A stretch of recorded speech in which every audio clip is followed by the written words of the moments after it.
Margaret Carter stares at her phone, heart racing in disbelief. The quiet room feels suffocating. The click of the screen echoes like a ticking clock. Betrayed, broken, but not beaten. How could her own family use her credit card for a luxury vacation? Did they think she wouldn't notice? Anger simmers in her veins, but beneath it lies something fiercer, a relentless determination. She might be elderly, but she's no victim. This is her last shot at justice, and she's ready to fight. Let me rewind a bit. My name is Margaret Carter. At 71, my dreams had shrunk, focused on what truly mattered. Losing my beloved husband Henry 5 years ago made the grand adventures we once planned, trips to the Grand Canyon, the slow ride through the Rocky Mountains, feel too vast, too lonely to envision alone. Yet, one dream stubbornly flickered within me. A family cruise. A memory not just for me, but for my son Jonathan, his wife Sabrina, and my 2 wonderful grandchildren, Maya and Leo. Picture us together on the deck of a massive ship, the warm Hawaiian sun kissing our faces, the scent of salt water healing our hearts. This would be our final memory, a celebration of the love and legacy Henry and I had built, a memory to carry me through the golden years. Jonathan, my 44-year-old son, always had a good heart, I believed, but he was easily influenced by the powerful pull of his ambitious wife, Sabrina. At 41, she crafted her life like a social media feed, obsessed with curating an image of perfected glamour. Yet, beneath that polished veneer, I sensed the cracks. I worried their inflated lifestyle was supported by the all-too-fragile finances I feared they couldn't maintain. The betrayal stung even deeper, knowing that my sacrifice, the well-earned funds I set aside for our family cruise, had nourished their selfish escape. All I wanted was to surround myself with those I loved one last time. But instead, they left me to wrestle with the heartbreak alone. The soft hum of the refrigerator was the only sound as Margaret Carter sat in her living room, gripping the cruise brochure tightly in her hands. Her heart raced as she glanced at Jonathan, whose smile had faded into an uncomfortable silence. Sabrina's dismissive gaze cut through her hope like a knife, but the thought of leaving everything behind, of creating one final memory, filled her with resolve. Could she really pull this off? The silence stretched on, and Margaret couldn't shake the feeling that something was about to shatter. They had it all, a beautiful home, the kind you see in glossy magazines, but they were barely holding it together. Jonathan often dropped hints about their financial struggles, but I refused to believe it. They were just living a little too large for their budget. Still, I clung to my dream. I cherished the thought of our family, Jonathan, Sabrina, and the kids, together for one last grand adventure. A family cruise, a legacy from me and Henry. I saved up for it, piece by piece, my hands trembling as I pulled out the glossy brochures during our Sunday visits. Wouldn't it be wonderful? I asked, my voice filled with hope. The 7-day Hawaiian island hop. My treat. For all of us. Jonathan's face lit up for a moment, like the boy I once knew. That would be incredible, Mom, he said, his voice soft, almost nostalgic. But Sabrina? She dismissed it with a tight, polite smile, her eyes scanning my modest living room, her judgment clear as day. A cruise is a lovely idea, Cora, she said, voice dripping with condescension. But the right cruise, the right amenities? It could be frightfully expensive. It's all about the photos, you know. That's when it all fell apart. Years ago, after Henry passed, I added Jonathan as an authorized user on my credit card. I trusted him completely, told him it was for emergencies only. The card had a high limit, great rewards, and a perfect history. Jonathan promised he would use it responsibly. But that promise? It didn't last. I didn't know then that this would be the very card they'd used to betray me. The same card that now felt like a symbol of everything I'd lost. Cora's hands trembled as she signed the credit card slip, the pen scratching like nails on a chalkboard. The air felt thick with unspoken doubts, and she could almost hear the echoes of her own cautionary tales warning her against this leap of trust. Outside, a storm brewed, lightning illuminating the dark sky, a fitting backdrop for her turmoil. A low rumble of thunder made her heart race. Had she just let the storm in? Was her decision the beginning of the end? Everything hung in the balance as her son's smile masked a truth she was yet to uncover. The idea had seemed harmless at first. Jonathan, full of financial talk, had convinced her. "We can use your credit card for the cruise, rack up rewards, and I'll pay you back in installments." At first, Cora hesitated. It was a lot of money to trust on a single swipe, but Jonathan was so sure, so convincing. She was the retired school teacher, old-fashioned and cautious, while he was the successful one, in control of his world. She trusted him. But in that moment, that single decision, she sealed her fate. The weeks that followed were a game of subtle manipulation. The cruise she'd dreamed of for her family became a distant mirage. When she finally found a senior discount for the trip, Sabrina's voice on the phone was all too sweet, too tired. "Oh, Cora, maybe the adventure part's too much for you. You wouldn't want to be a burden, right?" Her heart sank. The dream they'd promised her, the trip that was supposed to bring them together, was slipping through her fingers. The realization hit her like the thunder outside. She wasn't part of their plan. She was just a pawn in their game. Could she fight back, or was she too late? Margaret Carter's hands trembled as she set the pie down on the table. The sweetness of the lemon meringue clashed with the bitterness pooling in her chest. Jonathan's words hung in the air like a bad smell, while Sabrina's tight-lipped silence only fueled her suspicions. The truth was finally clear. This wasn't just about a luxury vacation. It was about something far deeper. She stood there, barely able to breathe, her heart racing. Was this the moment she'd lose them forever? I had no clue how deep the betrayal ran until it was too late. The way Sabrina would abruptly end hushed phone calls when I entered the room went unnoticed. I mistook their silence for busy lives, not a cold conspiracy brewing behind my back. The final blow came on a lazy Sunday afternoon, a rare visit from them both. I poured my heart into a pie, Jonathan's favorite, but he hardly touched it. "Mom," Jonathan began, glancing at Sabrina, who offered him a small, smug nod, "we've looked at the numbers. With the kids' school expenses and the market as it is, going on that cruise isn't practical. It's just not a good time. Maybe next year." The flimsy excuse hung in the air, but it was Sabrina's follow-up that twisted the knife. She reached across and patted my hand with her cold, perfectly manicured fingers. "Honestly, Margaret," she said, her voice dripping with feigned concern, "it's a blessing in disguise. A big cruise like that is a lot. So much walking and different time zones. You'd probably enjoy a quiet station at home more." Every word was a patronizing pat on the head, dismissive of my health, spirit, and dreams. The realization smacked me harder than the thunder outside. They didn't just want to postpone the trip. They were writing me out of my own story. I was too old, a burden, someone who would slow them down. I saw the truth in Jonathan's averted gaze, in Sabrina's quiet smirk. They had no intention of taking me, now or ever. Could I fight back, or was it too late? The air in the dimly lit room felt charged, like the static before a storm. Margaret Carter gazed out the window, hands trembling as she clutched the crumpled text message. Shadows flickered across her resolute face, each minute passing like an eternity. Her heart raced, battling the creeping realization that her family was slipping further away. The soft hum of the city outside was a stark contrast to the deafening silence within. Just as she gathered the courage to rise, a knock shattered her moment of contemplation.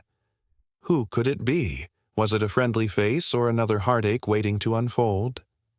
That evening, Margaret packed away the brochures, her heart heavy with disappointment. She felt like the old mother, the one to be managed, told what was best for her. Accepting their subtle slights had become second nature. She didn't want to cause a fight. She just wanted her son's love. If that meant letting go of a silly dream, then so be it. She sent him a text. "I understand about the cruise, honey. Don't worry about me. Just wanted you to know that the emergency credit card is still in your wallet, just in case anything ever happens. Love. Mom." It was her way of saying, even though you've hurt me, I still love you, I still trust you, a foolish act of faith she would come to bitterly regret. Winter settled in, quiet and lonely. Jonathan and Sabrina were, as they'd predicted, insanely busy. Their visits dwindled, replaced by hurried phone calls filled with their own dramas. Margaret didn't push. She tended her garden, met friends for tea, and tried to fill the empty spaces in her days. She assumed they were just 40 minutes away, caught up in their own world, saving money, planning for their future. Little did she know, they were already in paradise. They had lied, of course. The cruise wasn't postponed. They had booked it weeks ago, the very day after Jonathan convinced her to let him use her credit card for its fantastic rewards points. But they had booked it for 4, not 5. Jonathan, Sabrina, and her 2 precious grandchildren, Maya and Leo. Not her. She pictured them packing their suitcases, bright summer clothes, and sunscreen. Had Jonathan felt a single pang of guilt as he confirmed the booking on her card, knowing he was deliberately excluding the very person whose financial security was funding their escape? Had Sabrina smirked as she chose her dinner outfits, knowing the woman she'd called too old to travel was paying for her lobster thermidor? The deceit was total. As the rain began to fall, the scent of wet earth filled the air, mingling with her rising anger. Margaret felt the weight of betrayal settle in her chest. Could she fight back, or was it too late? As Margaret Carter stood on the edge of the boat, the salty breeze tousling her silver hair, the truth crashed down like waves against the hull. She flipped open her laptop, the harsh glow illuminating her weathered face. Just beyond the horizon, nestled in a web of betrayal, lay evidence her family never anticipated. They thought her frail, but she felt alive, teeming with power and secrets. The pulse of connection vibrated beneath her fingertips. In that moment, the seashells no longer whispered her age. They announced her resilience. Her heart raced with newfound strength. The hypocrisy was breathtaking. They had used her dream, her generosity, her trust as raw materials for their own selfish pleasure. So confident in her ignorance, they believed their betrayal would remain her secret, a quiet heartbreak. They thought they had left her behind, a forgotten old woman in a quiet house, her dreams turned to dust. Little did they know, in their arrogance, they had left her with something else entirely, a high-limit credit card, a Wi-Fi connection, and a direct feed into their lies. The stage for her revenge was set, not in a courtroom or a living room, but on the vast, unforgiving sea. For the first few days of her family's non-existent cruise, Margaret lived in blissful ignorance. The silence from them was not unusual. She had grown accustomed to their busy lives taking precedence. She assumed they were just 40 minutes away, engrossed in work and school activities. Her days were filled with reading, tending to her orchids, and talking to Henry Carter's photograph, sharing how much she missed him and how quiet the house felt. The loneliness was a constant, dull ache, but it was familiar. The discovery came on a Wednesday, 5 days after they would have set sail. It began with a simple text from her granddaughter, Maya. A photo appeared on her screen. A stunning turquoise ocean, a sliver of white sand beach, and in the corner, Maya's sun-kissed, smiling face. The text read, "Hi, Grandma. Wish you were here. Hawaii is so beautiful. The water is warmer than a bathtub. Love you." Margaret stared at the photo, her heart doing a strange flip-flop. Hawaii? She must have misunderstood. Perhaps it was an old photo from a past trip? Typing back, her fingers were slow and uncertain. That looks lovely, sweetheart. An old picture? Maya's reply came almost instantly. No, silly, we're here now. The weight of betrayal settled in Margaret's chest. Could she fight back, or was it too late? An agonizing chill washed over Margaret Carter as she stared at her tablet screen. The glow illuminated her trembling hands, casting shadows of doubt across her weathered face. Each text flashed like a knife to her heart, a twisted echo in the silence of the empty room. Memories of laughter and family gatherings collided violently with the stark reality unfolding before her. Could the son she raised, nurtured, and trusted truly have crossed this line? As the scent of rain seeped through the window, the world outside felt suspended, holding its breath for her next move. What now? The message from her granddaughter, Maya, wasn't just a note. It was a punch to the gut. Hi, Grandma. Wish you were here? Hawaii is so beautiful. The water is warmer than a bathtub. Love you. Hawaii? Margaret's heart did a strange flip-flop. Maybe it was an old photo. Her fingers hesitated as she typed back, each letter a struggle. That looks lovely, sweetheart. An old picture? Her response was met with the sharp sting of betrayal as Maya's instant reply hit her like a wave. No, silly, we're here now. A torrent of emotions crashed over Margaret as she tried to process this shocking revelation. How could Jonathan, her own son, do this to her? Panic surged within her.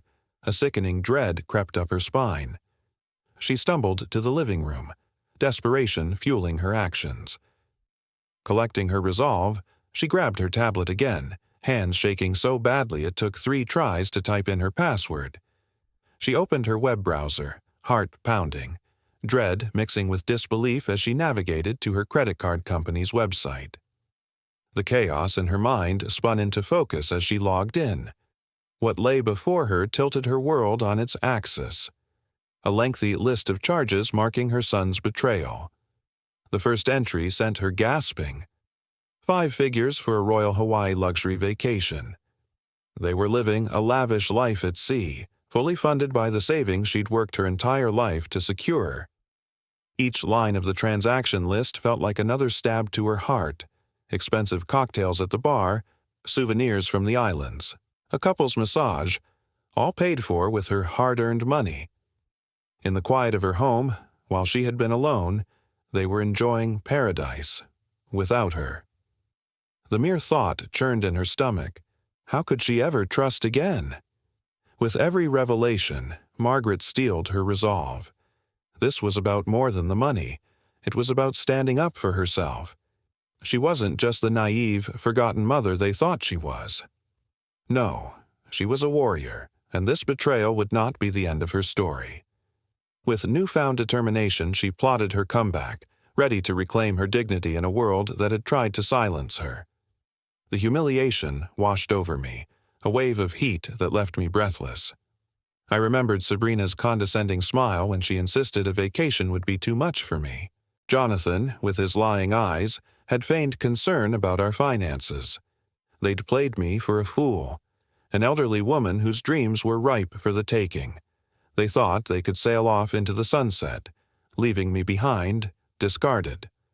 But beneath the suffocating sadness of their betrayal, something else stirred.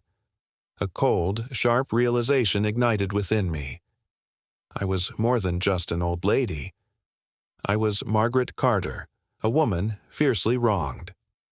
They underestimated me, believing I was too tech-challenged to see through their ploy. My own financial resources had become a weapon to use against me. A slow smile crept across my lips, reminiscent of the expression my students recognized when a bully was about to get their comeuppance. They made one critical mistake. They assumed I was powerless. As I griped my tablet, my lifeline to the world, I felt a rush of exhilaration. Their lavish getaway was tethered to my credit account, a delicate thread waiting to be severed. They were trapped on their luxury vacation while I remained anchored on solid ground, ready to cut that thread. The chilling calm overtook me. The heartbreak had passed.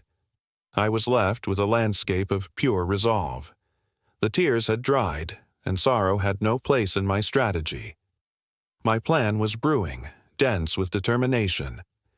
I took a moment, letting the feeling of betrayal wash over me again, a hearty reminder of why I fought back. I would reclaim my life, not just for me, but to leave a rippling legacy for my family, a final memory free of their deceit. Now was the time for action, but I would not rush.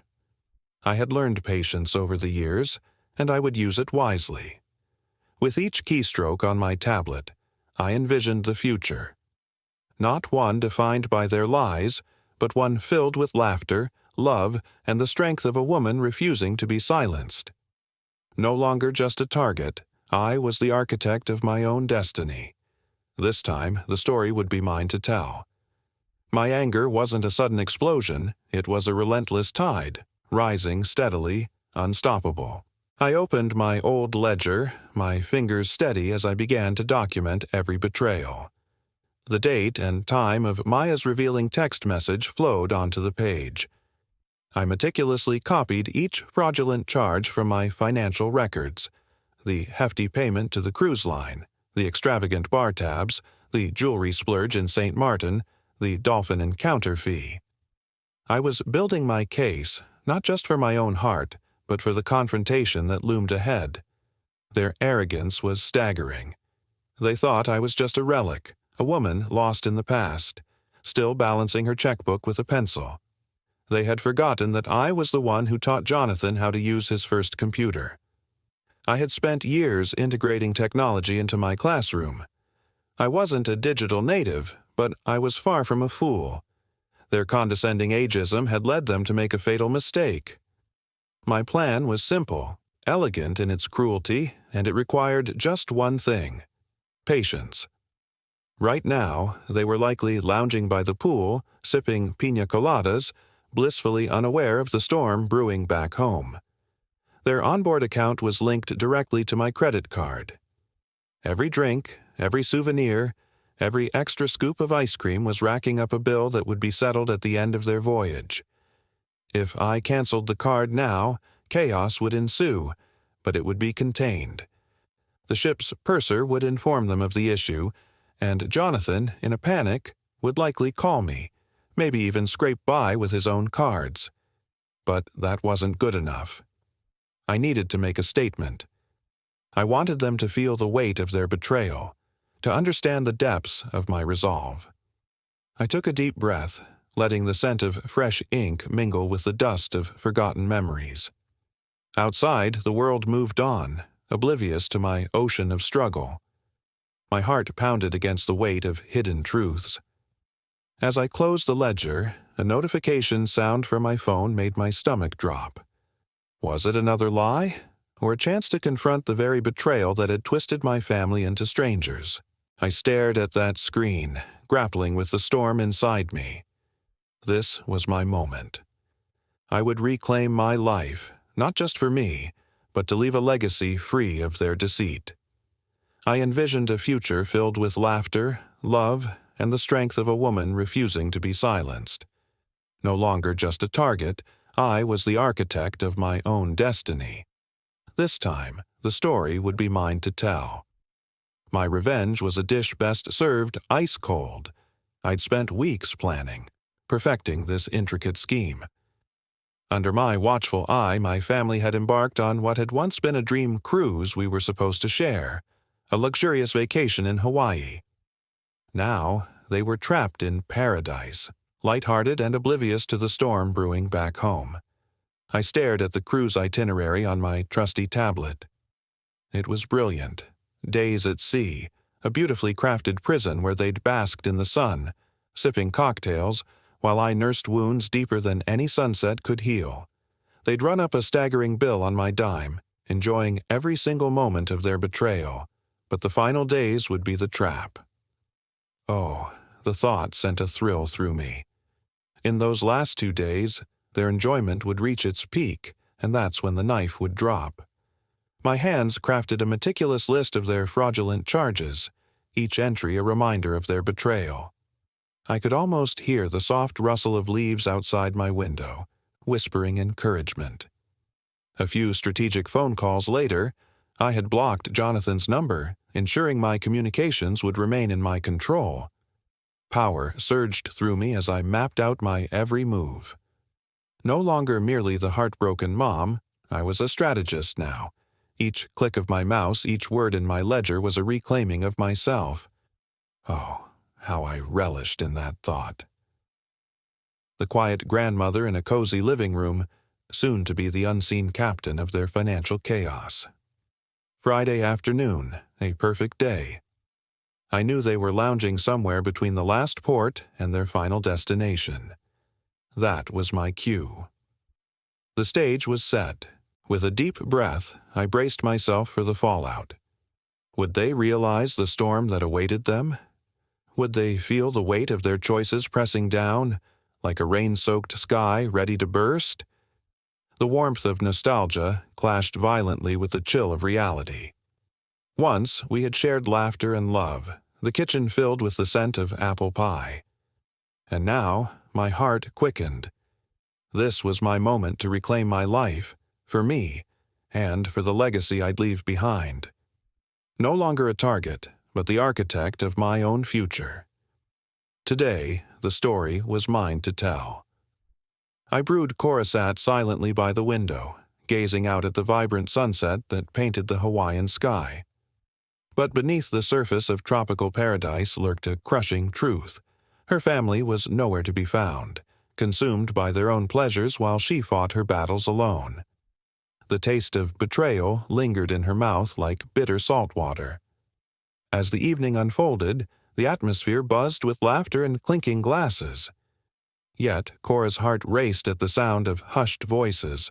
Jonathan and the bartender were too absorbed in their conversation. Words like family trust and final payment cut through the merriment, chilling her to the core. Was everything crumbling around her, hidden beneath this glossy veneer of a luxury vacation? The elegant decor faded. The sumptuous seafood lost its appeal. All that remained was the weight of family secrets that could shatter her final memory. She felt a pulse of determination rise within her. Standing up for herself had become her only mission. Would they ever recognize the sacrifice she made, or would they continue to play her like a violin, dancing to their own tune? At the captain's dinner, the glitz and glamour sparkled around them. Jonathan, attempting to impress, ordered the finest wine and lobster, each choice a mask hiding their reckoning. But when the waiter returned, the facade crumbled. "Sir," he leaned in, voice steady yet blunt, "your card's been frozen."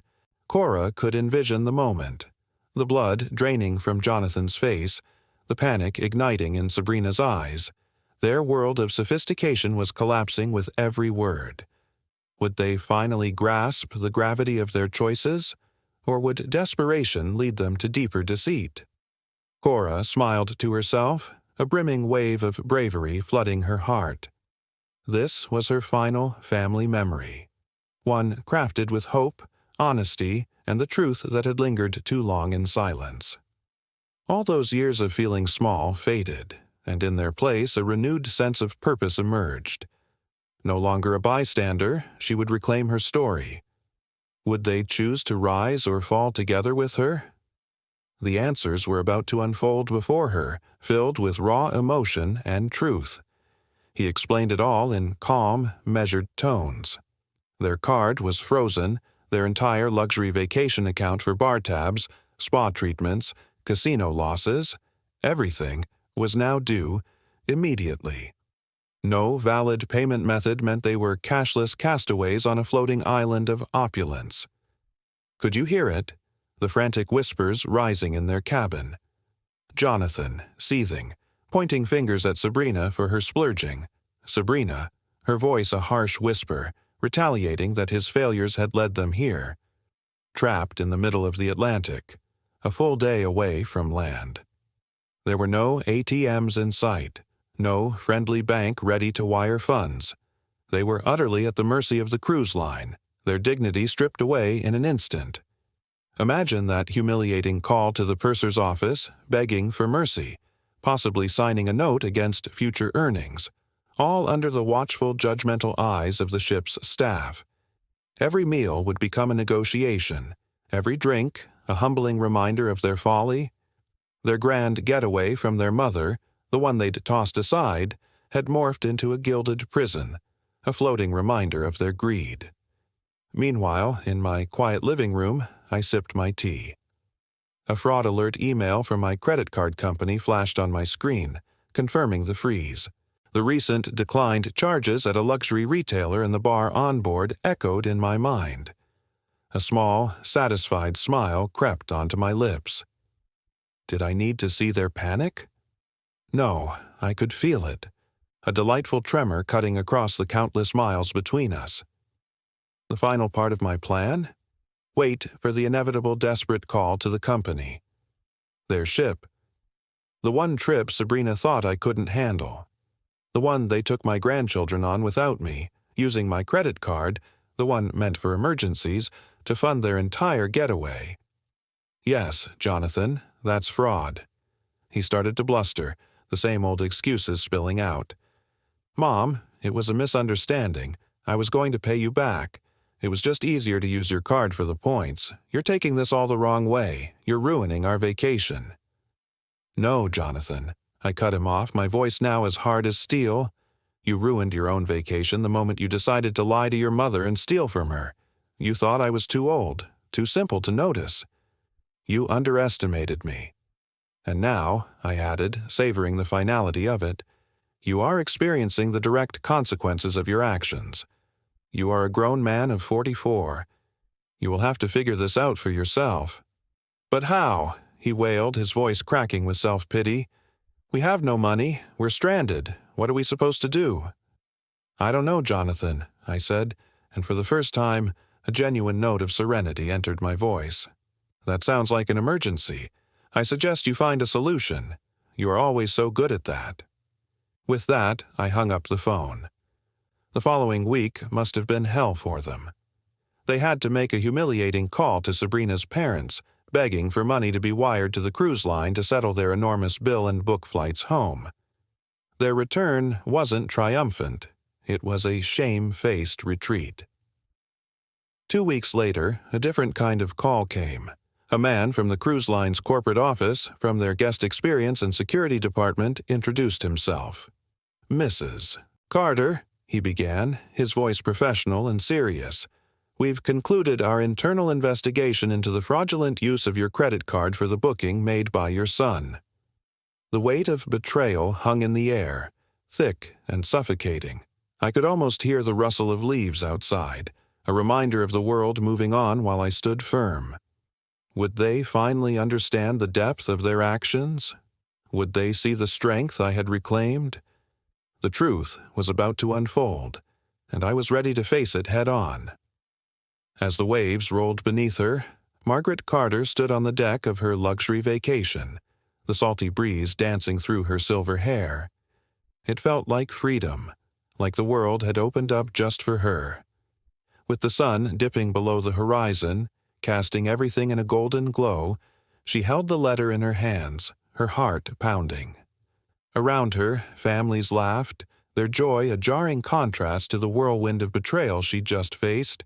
Her son, Jonathan, and his wife, Sabrina, had taken so much from her: trust, love, even her financial stability. They thought she was just an old woman, past her prime, easy to manipulate. But today? Today was different. Today, she was reclaiming her story. The voice on the phone had been steady, the words clear. We take elder financial abuse very seriously. The cruise line had investigated her fraud report and offered her a full refund, and, as if that wasn't enough of a surprise, they gifted her a complimentary 7-day cruise in their finest suite. The dream you were denied. It was a twist she never saw coming. She paused. Did Jonathan realize the truth in this moment? That his actions had led her to the paradise she'd longed for? With every sip of tea in her hand, she smiled at the turquoise waves. This wasn't just a vacation. It was her victory lap. Months later, Margaret sat on her balcony, reminiscing over her dreams while flipping through the glossy cruise brochures she'd saved. She had finally made it to the Hawaii. Not paid for by her sacrifice, but a sweet reward for standing up to the greed and disrespect that tried to drown her spirit. And as she savored that moment, she knew. She wasn't just a victim. She was a warrior. The horizon stretched wide before her, an endless sea of possibilities. The laughter around her was now her laughter. Free, bold, and above all, unshackled. This was her life, her story, and it was just getting started.